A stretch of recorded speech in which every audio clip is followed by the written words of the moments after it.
Benno's had a tough day today. He's one of those sort of people who will always have a go at me for being late. But today he's late, and the tables are turned, and shocked because I'm really nice to him. I'm not angry at him being late. Well, is that you? Is that you laughing? You finding it funny? Are you? The way you said that was like the way you introduced that was like with such a deep low pitch voice. It sounded like you were reading my obituary. Well, you never know. That might be one week. I mean, do you read Charles Wade's obituary in the get canned. Yeah, I did actually. Mate, that was a banter obituary. I didn't realise he was so loose. He's a baller. He's a genuine baller. A genuine baller. I think his favourite place in the club, other than the real tennis court, was the squash court. He used to use it as a private area.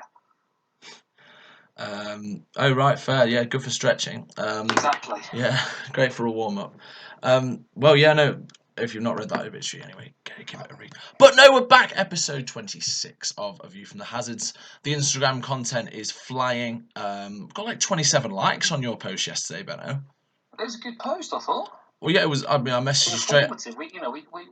We try and cater for everybody, don't we? It's not all about laughing and joking and taking the piss. I messaged you straight after because I was like, wow, Ben. I almost felt like a proud dad because I was like, wow, that is an excellent piece of social media content. I was like, that's brilliant. Like, that's the sort of shit which like a lot of people just don't know. And I was like, yeah, it's good. There you go. Same again today. Yeah, no, I had Chris hammering his left-handed forehand at me, and his forehand's much better than his handicap as well. Yeah, his forehand's well good. You just don't when you do backhand. So let's say you do backhand stuff and you hit to his forehand, like he'll kill you. What? Well, he'll kill me. He'll kill me. He'll make it more difficult. There we go. Good answer. Well, I'm on court. Make the best of it. I'm on court with Dazza tomorrow. By the time this podcast will be released, so hopefully some more Instagram stuff will arrive. But no, how's your weekend, brother? What are you getting up to? What did you do? I was down in Essex actually. I had to work on Saturday. Really? I didn't even know because the thing is, whenever I would go to Essex or something, I'd put it on Instagram so I'd know, so other people would know. But you didn't do that, so. Well, shows how much you follow my Instagram, isn't it? I put. Oh no, you did. Morning. It was the food, the spread, right? No, that was at home. Okay. Instagram story up of the swimming pool. It was like, this will be me all day. Clearly, I just blanked it. That is, I am sorry. I am sorry. So got down, just did a quick 24 hours. Sally's sister lives in Spain, and she was over. So yes, that's right, actually. And obviously she's quarantined. So we just went and spent Saturday evening and all day Sunday in the garden, in the pool, and then drove back Sunday evening. Very pleasant. How about you? Did you have a beer? On Saturday I did, yeah, not on Sunday. Oh, there we go. Good. Well, literally, mate, my weekend was very dry. Played a cricket match Saturday and a cricket match Sunday. And it was dry? No, as in pretty dry, as in I just played cricket, that was it. Yeah, that's what I mean, like, you're playing cricket, like, surely cricket is just made for boozing afterwards, isn't it? Well, yeah, I had like 9 beers on Saturday, and... You just said you had a dry weekend. No, as in dry, as in boring, like, I just didn't do much variation, sorry. Vanilla weekend. Vanilla, there we go, yeah, exactly. Quite routine. But yeah, there was certainly some beers on Saturday, but... Yeah, no, that was it. Much my weekend was cricket, and I woke up on Monday and was like, I've done nothing this weekend apart from just play cricket. What's wrong with that? Well, I don't know. Sometimes you want a bit of variation, don't you? Not at your age, mate. I know. Well, yeah, exactly. You don't get those Saturdays back. Exactly. But no, lots of reelers this week. Playing tomorrow, playing Friday, maybe even Thursday as well. Who knows? Get yourself down to Leamington. Yeah, no, I was just looking at the booking sheet actually. I don't know what I'm doing next week. Oh no, yes I do. I'll come to Leamington next week. All right, again, you've published it. You've said this out loud in the podcast, so... No, at some point I will come to Leamington next week. I just don't know when. If you flake, I'll make sure I put it on Instagram. Just, because apparently I don't put enough content out there. No, because I think it's going to rain on Monday, so I might come on Monday. Okay, cool. But that's not confirmed. Yeah. Well, I hope loads of people are playing doubles now because of our podcast. I hope loads of people are enjoying the videos, the training videos, the coaching tips. I might do one of those tomorrow. Yeah, I'll think of something. But yeah, no. Get Brocky to give you a tip. Well, what about how to? No, I won't say it. No. But yeah, he won't be in the building when I'm playing. Unfortunately, 8:30 a.m. Yeah. Too early, but we'll see. Good to see everyone back on court. But yeah, I even played squash today, so showing that life is returning to normal. Wow. I know, literally. Wow.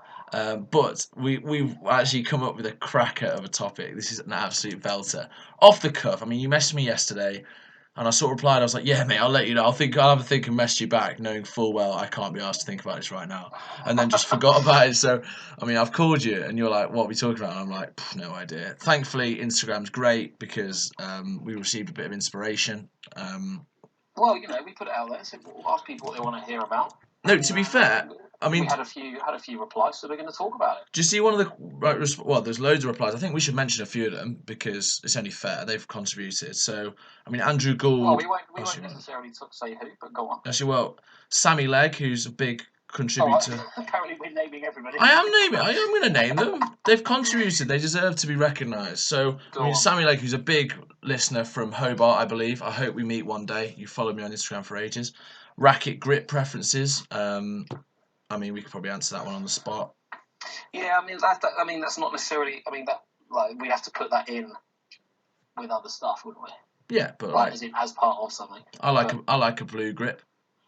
Yeah, do you know what? It sounds weird actually when you say grip preferences, because I'm always on the hunt for red. So. Yeah, you are. I don't know. Anything but white, to be honest. Black's quite cool. I think black's cool. See, I think I've told you this before, but obviously the 3 or 4 people that listen to this may not have heard it. Your skin reacts differently to the pigment that they use to colour a grip. So everybody reacts differently to it. So, you know, like some people are, I really like a blue grip. So, and other people are, blue's like really slippery, they're rubbish. I've never found blue slippery, ever. Exactly, but someone else might. So lots of people like swear by black grips. Like, black grips for me are just really slippery right from the moment they go on. That's so cool. Tell you what. The pigment, like, reacts on my skin differently. Because, yeah, it's the same with cricket bats. Like, I always put a cricket bat grip on, and I've always had, like, a really dark grip. I've never really used white. Actually, that's a complete lie. Oh, whatever. But, yeah, no, I agree. Certain colours. Whatever. Oh, I mean, mate, no one's seen your cricket bat. Like, you could just go No. I mean, I say that because my last grip was white. So, I mean, it's just a horrendous piece of chat. But, great question. Racket grip preferences. I mean, shame there's not more makes, but, no, cool. One of my mates from uni, Ben Broadhurst, who you won't know, but he said, what changes could be made to the sport to increase its accessibility? It's a good question. Good question. From someone who doesn't play reelers, I was like impressed. I mean, I followed him just to increase our viewership, basically. But yeah. Well, we had quite a long chat about that before, like a few episodes ago, didn't we? About like the future and like courts being generally the newer courts generally being built at like public schools and stuff. Yeah, very true. We have kind of covered it a bit. As well, I'm gonna sidetrack from that question because he sent me one privately. I said thanks very much for replying, get involved, and he said, "Oh yeah, I was going to submit a different one, but forgot to." And he said, "Would let's say someone doing a Bryson DeChambeau, so basically increasing the power by 10%. So let's say Bryson DeChambeau hits it 10% further than everyone else." Yeah. Would someone, let's say, beefing out to that extent and having 10% more power than the next best in the world make a difference in real tennis? Obviously, he doesn't know the game, but I was like, interesting point. No. I don't think it would either. Next question. Only different from one end, and he was like, "Oh, well, I didn't know that." Okay, so if you think that's on that basis, you take you would have, let's say, if you took 2 people. I'm not going to name any names, but if you took 2 people in the upper echelons of the sport, and one of them was notoriously like a hard forcer, and one of them was notoriously wasn't. The hard forcer would hit it 10% harder than the other one, and yet they're still at the same level or whatever. So do you know what I mean? Yeah. That's my reasoning. Yeah. Okay, put it this way: if I suddenly started hitting the ball 10% harder, will I become world champion? No, not for that reason alone. But no, it's an interesting, a great theory, and I was like, yeah, good. That's why it's good to get non-real tennis people following us, so we get. Well, yeah, it's like your theory, which we won't talk about. Your theory that you posted to our WhatsApp group. Yeah, we won't talk about that, but it was the theory, right? It was the theory. Like, I was losing my mind in lockdown, but no, it was a pun. Guys, please just keep chipping in with those questions, commenting, replying to stories, reacting, because we do enjoy it. Actually, we do enjoy it. Both of us have got a password, so we'll both see it eventually. But we have received one question which we are going to talk about because it's sort of inspired by snooker. I don't know if everyone's seen a video of Ronnie O'Sullivan in the press conference basically saying I'd have to lose it. Complimenting all of the younger players. Mate, it's so banter. And he's basically saying, like, for me to drop out of the top 50, I'd have to lose an arm and a leg. And it's like, well, to be fair, Ronnie, you have been a top 20 player for the last 25 years, so probably. But it's basically just saying there's no one coming through. Because one of the questions, anonymous question, 80 handicappers, they are the future of the game. And, I mean, obviously it's said tongue-in-cheek, it's a bit of banter, but in reality, like, Rob Fay is in a similar position to Ronnie O'Sullivan in that he has been top 5 for ages. He's not been knocked off his perch. Yeah, I mean, I think the statement was probably obviously a bit of a made in jest, and obviously not necessarily aimed at the top end of the sport or whatever. But that comment is absolutely right. Like the average handicap is getting worse, and I don't even know the average handicap of other clubs, but everybody who has comes into the game is generally not amazing to start with, and it's been quite a while since I went on court with someone for the first time and thought to myself, okay, right, got a bit of a player here. Yeah. And how are they on court? How were they on court? Yeah. Very good. Very good. I've got a theory on why, by the way, but on why that is the case. Go on then, Benoit. What are you saying? And I think it's actually this. I'm going to get quite deep here. But if you look at modern day civilization. Yeah, good, nice. Everybody is impatient. I agree, actually. Right? And everybody's in a rush, all the time. People are a lot more strapped for time, and that kind of stuff. So the way I think of it is that a lot of people that play the game now, it's what they do on a Thursday evening for an hour. You know what I mean?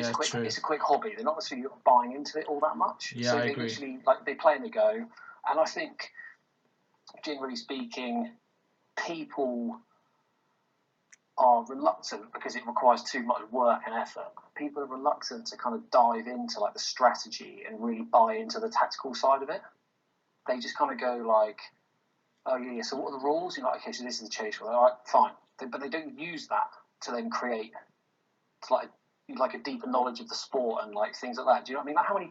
How many times do you just watch? Obviously, you might catch the odd minute or two of people playing, but obviously because I'm at a club seeing people all day long, I'll go through and watch. Yeah. The amount of times you see people charging up the court to hit balls when they're defending chase 2 and stuff like that. And it's obviously a bit of it's just forgetfulness or whatever. Yeah. But if you look at the kind of older people that play the game, they are tactically much more astute than any of the younger, the modern day people, right? Yeah, well, I mean, they've got a clear plan as to what they're trying to do. They're trying to get their chases and all that kind of stuff. And I think a lot of people now just kind of take up the game and they just want that quick fix. So they just, can I come and have a lesson on my forehand or whatever? And then after an hour they expect it to be perfect, and then they don't really buy into the tactical side of it. They just ping it around. Yeah, exactly. That's what I think. I think it's true. I don't think people are really buying into the strategy. I think maybe person, because it takes too much effort. I think to get good, you have to really buy into it. Whereas I think when most people start real tennis, it's so new, and I think, let's say if you start it after the age of maybe 15, you've already got your habits, you've already got your hobbies, and I think you've really got to buy into it. It's hard to basically for a random person off the street to really just buy into real tennis because you just don't know it, do you? No, I just think if you just look at, you don't know. I'm not talking about good club players or elite people or anything. I'm talking about Mr. or Mrs. Average, right? That just walks in. I just don't think they buy into the strategy and the tactics that much, and therefore, essentially, this is going to sound very brutal, but as a bit of a summary, you can get two people that are just basically just pinging it around like squash, and then they're just what happens? That's gone in there. All right, that's a chase then. But there's no. Do you know what I mean? People just seem to be playing a lot more generally, like with their targets and stuff. They're like, oh yeah, I'm just kind of putting over there somewhere. It's like, be a bit more specific. Yeah. Ultimately, the reason the average handicap is getting better, is getting higher, i.e. worse, is, if you've got people that aren't buying into the technique and all that kind of stuff as much, like, let's be, like, very clear, it's a fucking hard sport.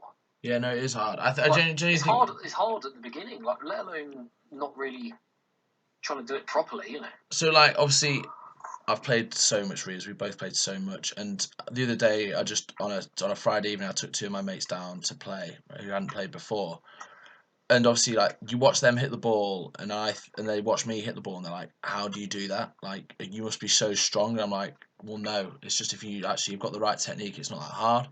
And I think so. And again, that question when you said about impatient, I just put it to one of my friends there on text. Sorry, I was texting while you were talking, but you can't see that. And she said, it's not being impatient, it's like this level of immediacy, which we all want. We all want stuff immediately now. And so people, let's say, will have a few lessons to start with at Reelers, I think. And then... Can I just stop you there? Is that not the definition of impatient? Anyway, carry on. No, I don't think it is, mate. I'm not a dictionary, but carry on. I don't know. Right, okay. Slightly different, maybe. They want things right now, and they're not prepared to wait for it. Okay, fine. They're not prepared to be patient. Okay, brilliant. Okay. Anyway, sorry, carry on. You were telling a good story. Yeah, right, okay. And it's like, yeah, because people just will have a few lessons to start with. Yeah, maybe they are impatient, great. They'll have a few lessons to start with. And then you set them off, handicap 65, and they play games, and maybe they don't have another lesson. They might not have another lesson. They just keep playing. They just keep playing off 65. And if you don't learn, if you don't have a lesson, you will stay at 65. You will stay at 60, 55. It's like in golf. Like, Benno, like, you had a lesson the other day, didn't you? But it would take a whole lot more lessons to get down to a handicap of 9 at golf. Of course it would. Yeah, of course it would. Yeah.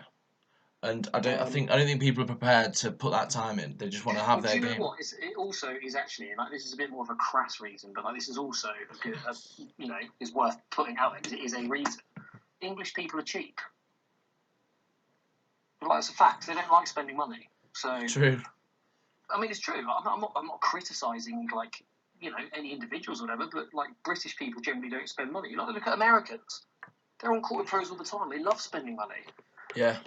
So true. But like, English people don't really like spending it. So, they're kind of like, oh, yeah, it's going to take time. It's also going to take quite a lot of money. So again, this is not a criticism. We're literally just putting it out there and like giving reasons as to why that average handicap is getting higher. And it is, and a lot of it is.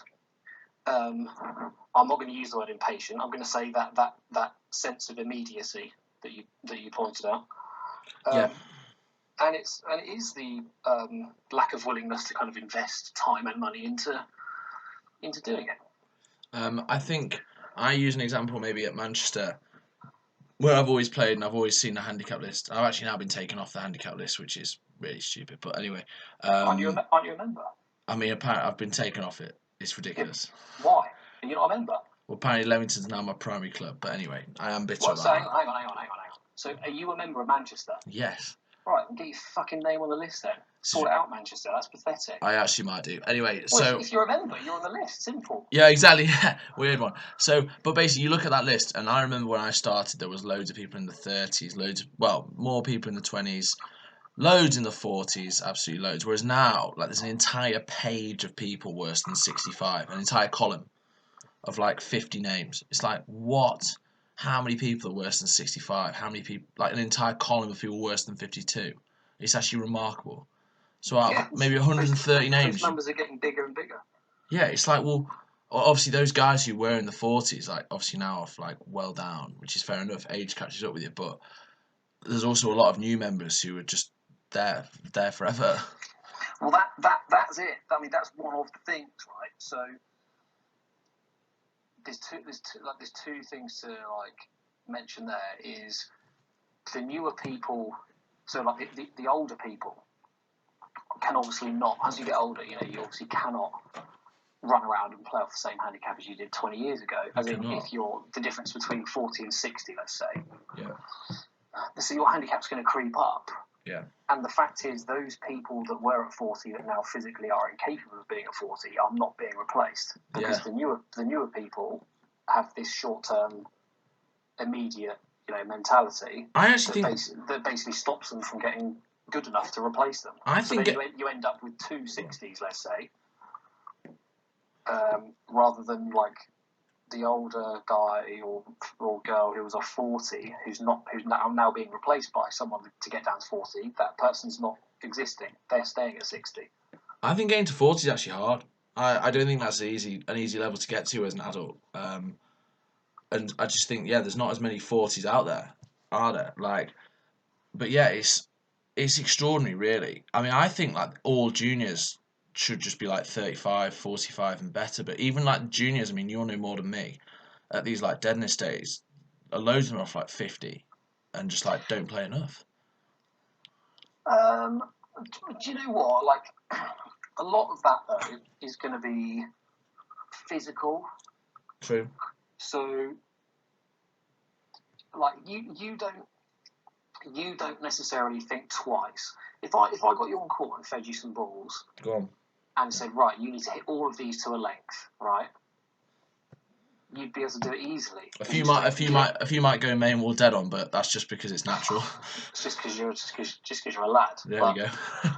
If you were to put Rob Fade out the other end of the net, you would hit a worse length because you'd be thinking, hang on a minute, I need to hit something better, right? Yeah, so true.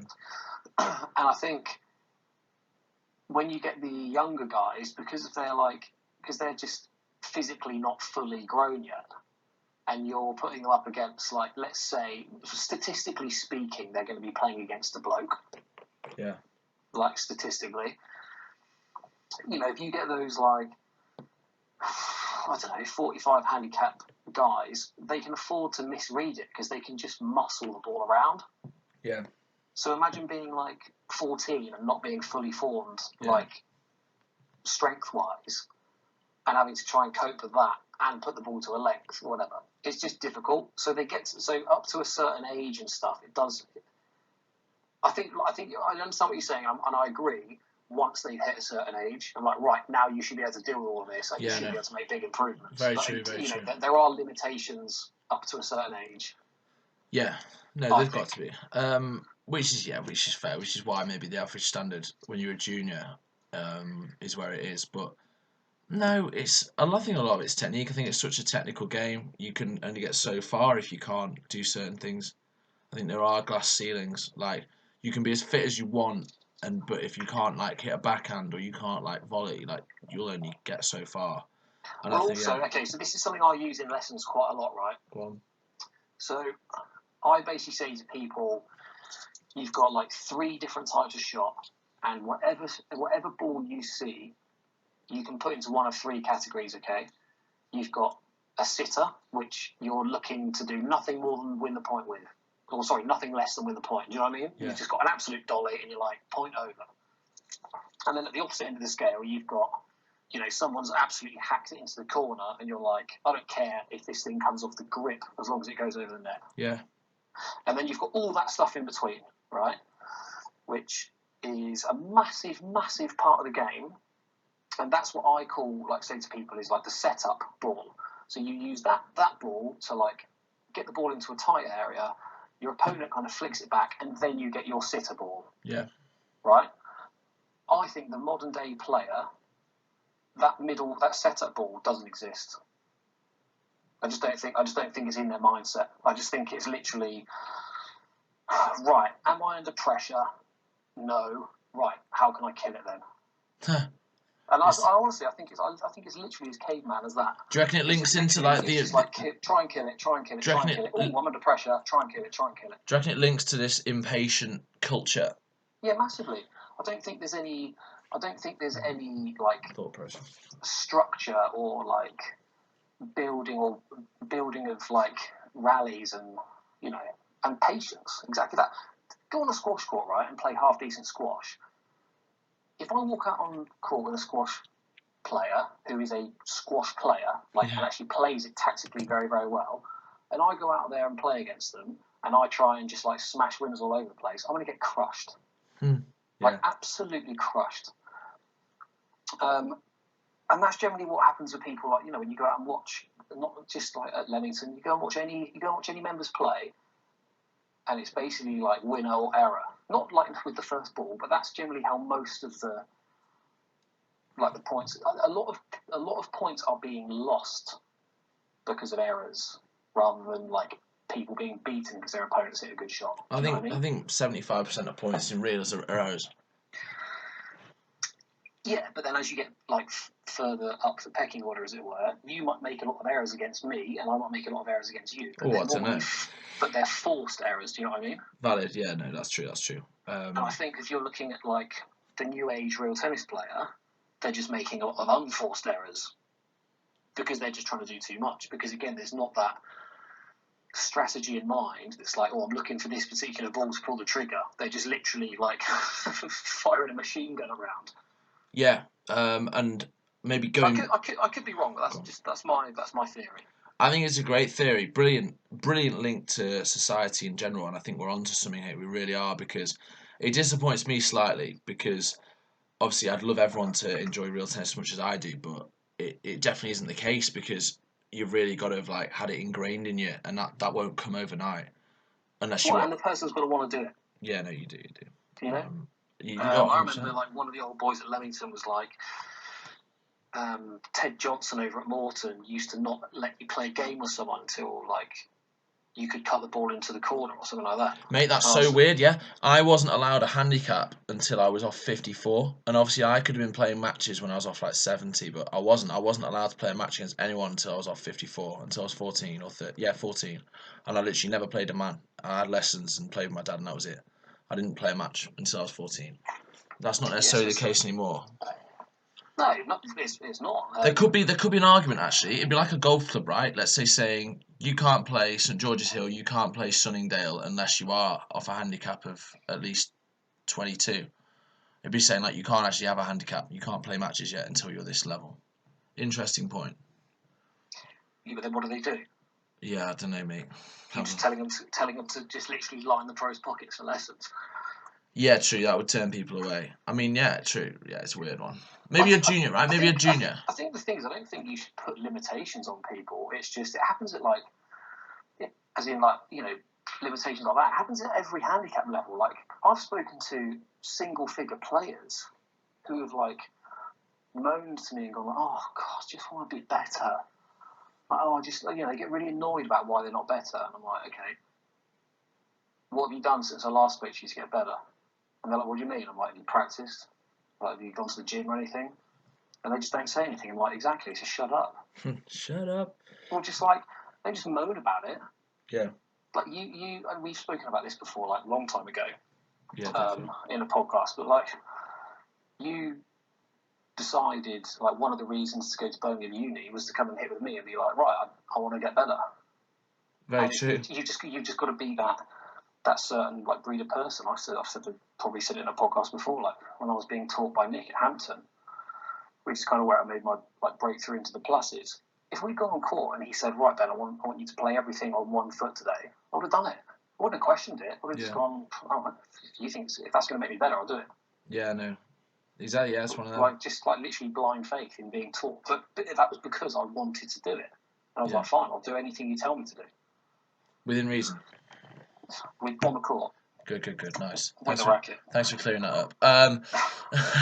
But yeah, it's there aren't many. So yeah, the average handicap is going higher.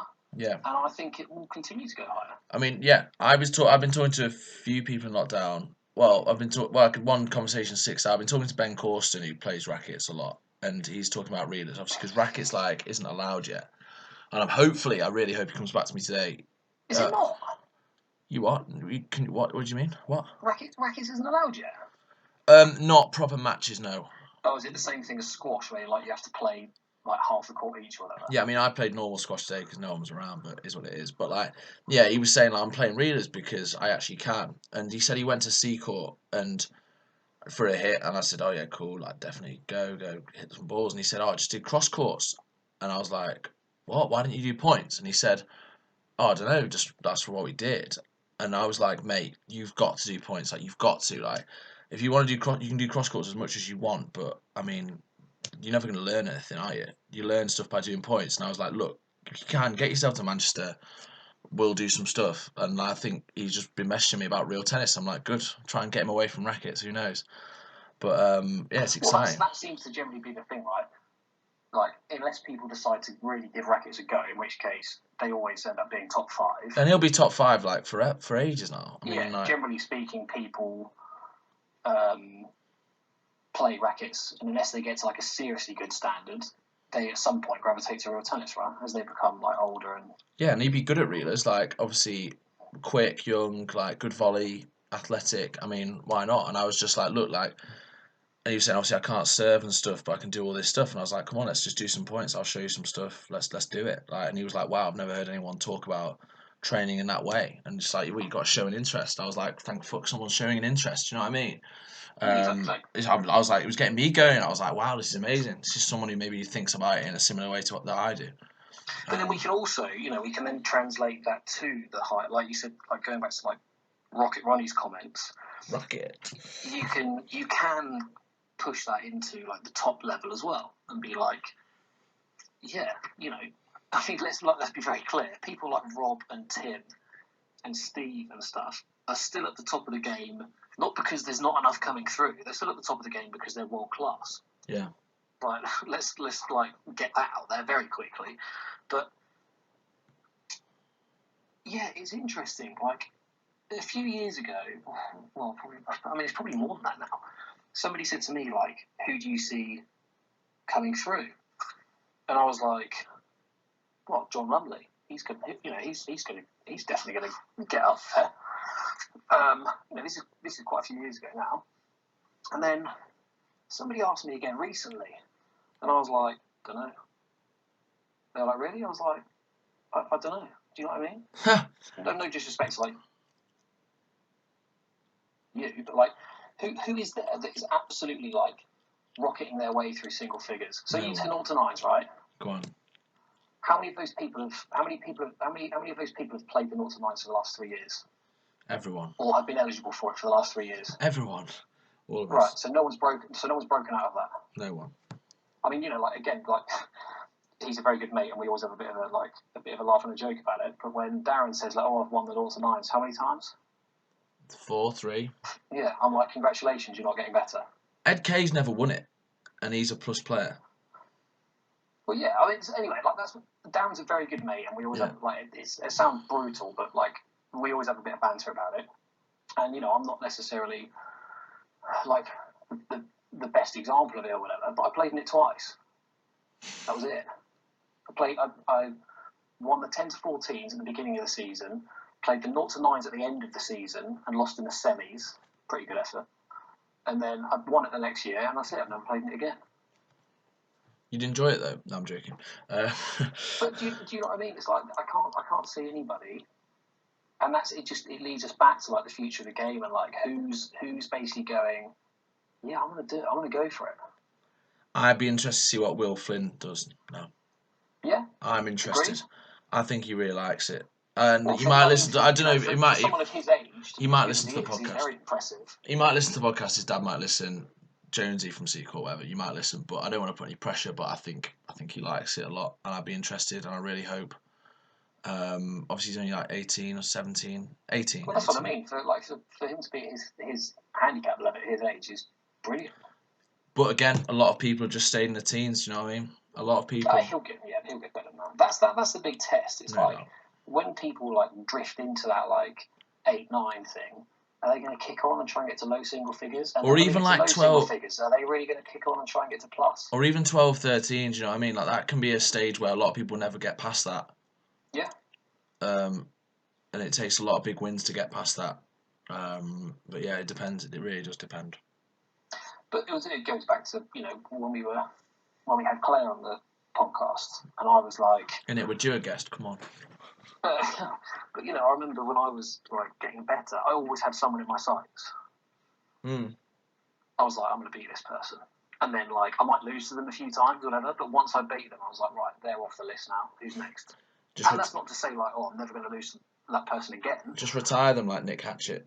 But, but it was just like, that's what it was, you know? I was like, right, okay, I've beaten that person. That's great. I'm going to try and beat this person now.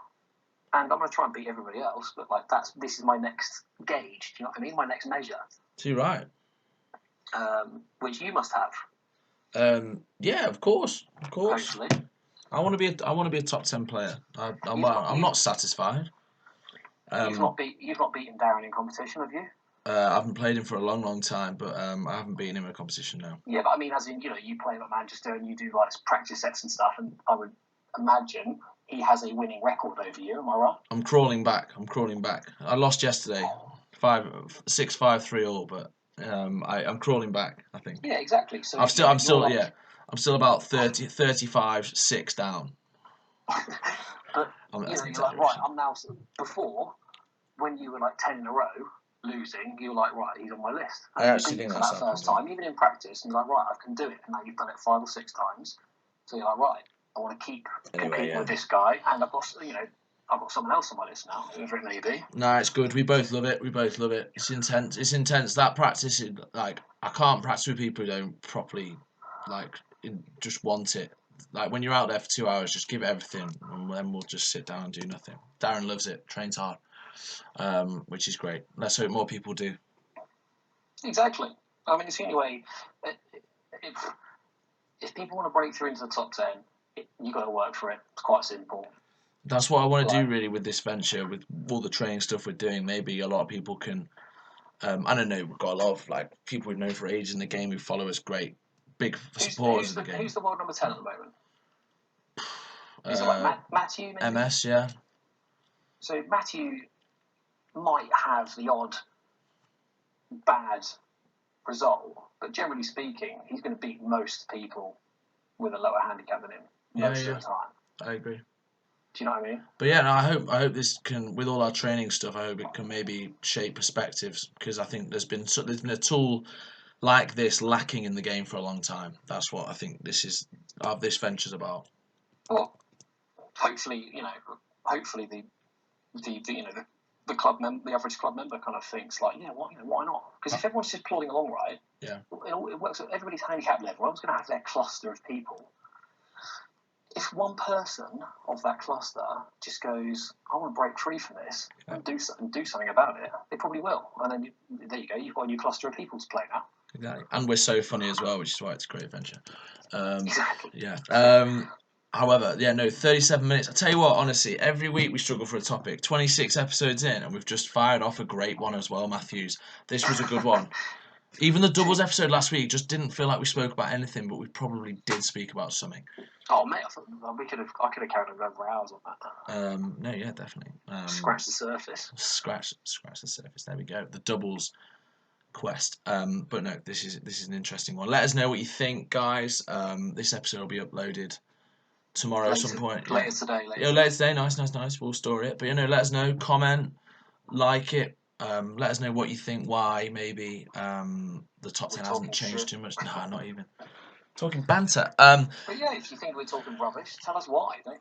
And also, if there's anything else you want to hear about, any theories you've got, literally anything, please let us know. Great stuff. Right, well, we'll move on, because we did Leamington last week, and we're going to move up north, because we did Manchester. We're going to do Jesmond Dene. I think this will be the biggest geographical move we've made from court to court, I think. Mate, Leamington to Jesmond, that is distance. Oh, I don't know. We did Manchester to Bridport, episode 1 to court 1 to court 2. I'm gonna have to Google Maps that, see what's further. Right. That's fine. But yeah, Jesmond Dene. So Jesmond, do you know what? I'm just going to go out there, because we don't edit this podcast; it just goes straight out. Yeah. I've got absolutely no idea when Jesmond Dene was founded. I'll tell you. So it was built in about 1924. About. I know it's around then. Okay. And then it sort of closed for a bit, and then started reopening in the 80s due to people. I mean, it was originally used. It was owned by the council, I think, in Newcastle, and people played badminton on it and stuff. and then basically like some people tried to resurrect it. Alan Douglas was involved, Jamie's dad. Yeah. And basically they were allowed a certain amount of hours per week to play reelers. And then sort of it just got bigger and bigger, more and more interest. They had like the Jesmond Dene Cup, which has run since the 80s, I think. And basically I think in the 90s they raised enough money to have a pro. And then fast forward to like 2018, 2019, they've got like a 25 a lease, don't they, from the council? Yeah, that was a couple of years ago, I think. Yeah. So they had to do something with the roof and then got themselves like a good lease, basically securing the with a house next door to the club, which is awesome. immediate term. Because I always feel like it's one of those places that I wouldn't say struggle, but you're always hoping that you get some good news about some long term like security. Yeah, trust me, yeah. Which they now got, which is good. I feel like it's a place that's always kind of not been teetering on the edge because I'm sure it's like. But the last couple of years they had Scott Blaber up there, which is a great appointment. Yeah.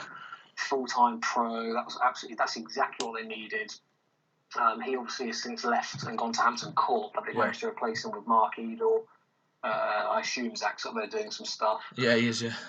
So that's a great signing, by the way. That's a real Rafa Benitez appointment. I actually would compare it to getting Rafa Benitez in.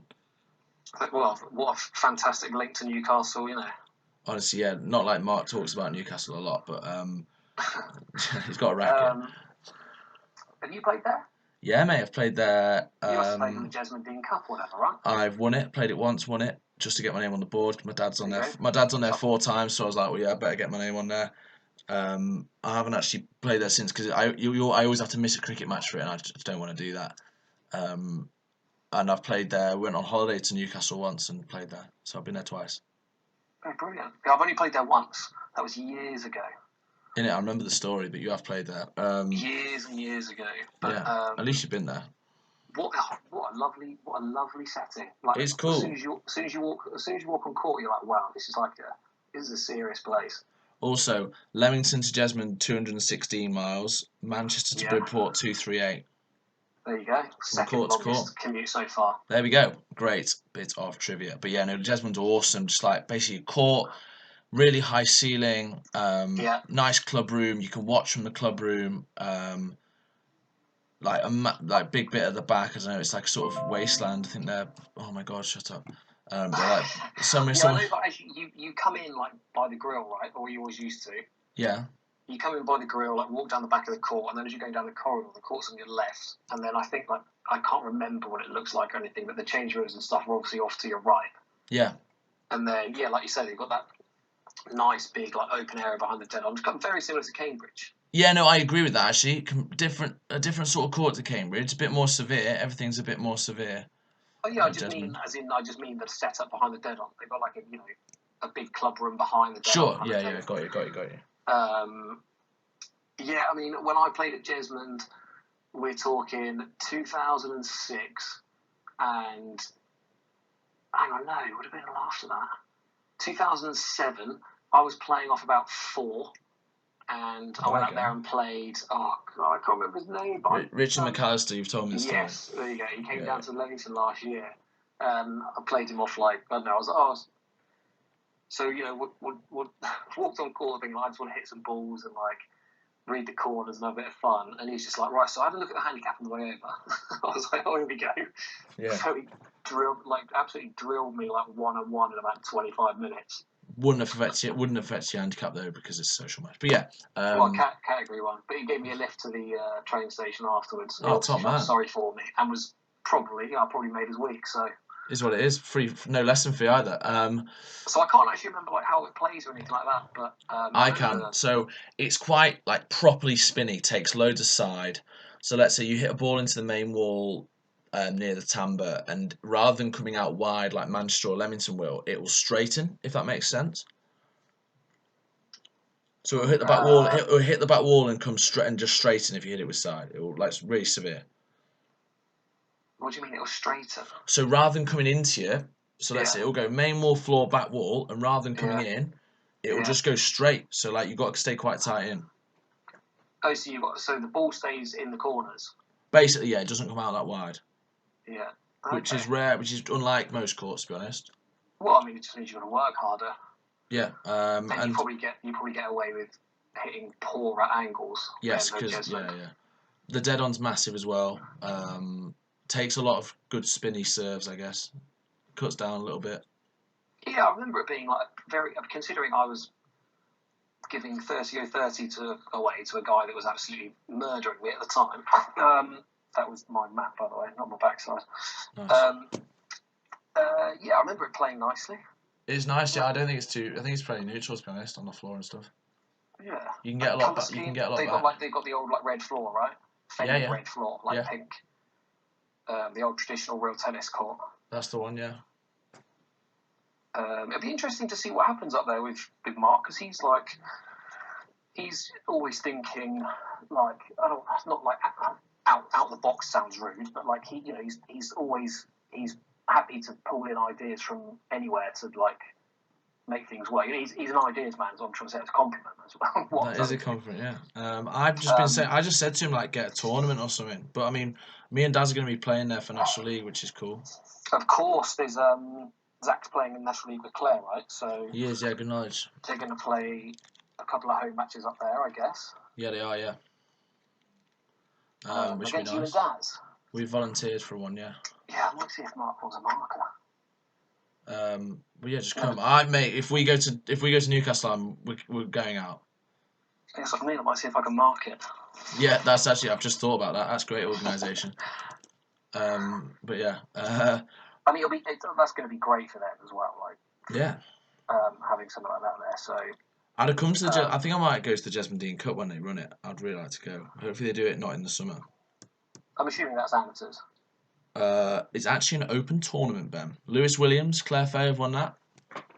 Oh really? Yeah. It's an open tournament. No. Well, they were both amateurs at some point, so that. No, they both won it as pros. Oh no, Claire might have won it as an amateur. Anyway, ignore me. But yeah, no, Jesmond's cool. Newcastle is a cool setting for a real tennis club. I think it's quite an iconic city. So my memory is like getting the train in, and then you have to jump on their little metro and get the metro out of Jesmond. Now, I can't remember how far out of the city centre it is. It was so long ago that I was there. Me neither. But, I mean, Newcastle's obviously not a massive, massive city, so it can't be too far from, like, Newcastle Central Station, right? I don't think it's very far, no. I've done that journey. It's not very far. Tell you what the weird thing is, right? You speak to people from Newcastle, and I've spoken to a few at uni, and they know about the real tennis club. Like, they know. If I say Jesmond Dene to them, they're like, oh, yeah, like the old tennis. I'm like, how the hell do you know that? Like, people around there seem to know it exists, but obviously just don't play. I mean, fair play, but yeah. No, it's cool. Well, firstly, you've got to be noticed first, so it's good that people know what it is. No, they for sure do, because obviously it's like Jesmond's a nice area. All the Newcastle uni students live in Jesmond. That probably makes it a terrible area, doesn't it? Not necessarily, but I think Jesmond is nice. No, Jesmond's nice by all accounts. Jesmond Cricket Club's good. Right. What else can we say? Lots of great players have come from Jesmond Dene. Right, I propose a game of go. One player. From Jesmond Dene? Yeah, come on. Jamie Douglas. David Woodman. Oh shit. You're getting deleted off this call in a second, Matthews. Come on. Nick Wood. Correct. Oh, would you look at that? Now I'm struggling. Nah, those three were good. Yeah, actually, do you know what? It's weird, isn't it? Those three are really good players. If they just said name a really good players come from Jesmond Dene, I'd be like, I might struggle here. But actually, those three are very good players. Very good players. 3+ handicap players. Serious players. Two amateur champions and an absolute jet. So that's not too bad. No, they're doing all right there. Well, those three historically, but no one else really. Well, I'm glad I managed to get them. Christ, that would have been embarrassing. Like one of them was like a really good name. In it, I was like, come on, get Nick. It's pretty bad. But no, they've produced some good players over the years, Jesmond, I guess. Considering it's only really been in full-time operation for the last 30 years, I'm going to say. And hopefully more to come. Lots of talented people around Newcastle. They've got I can't remember his name. That's really bad. Come on, I've coached him in the development squad a few times. Alex Dieter. Opposite. There you go. Yeah, he's in the 20s or something. I think he won the Jesmond Club Championship recently. Yeah, The last he couple of came. years, actually. He was at Morton when we did the Field Trophy final. He's a nice lad. Yeah, nice lad. He lost to Fred actually, but no, it was good. He still plays, which is good. Loves it. Right. Okay. Where would you put Jesmond in your list of courts? Do you know what? Again, like the question is always the same. If you had to play a World Championship match there, would you be happy?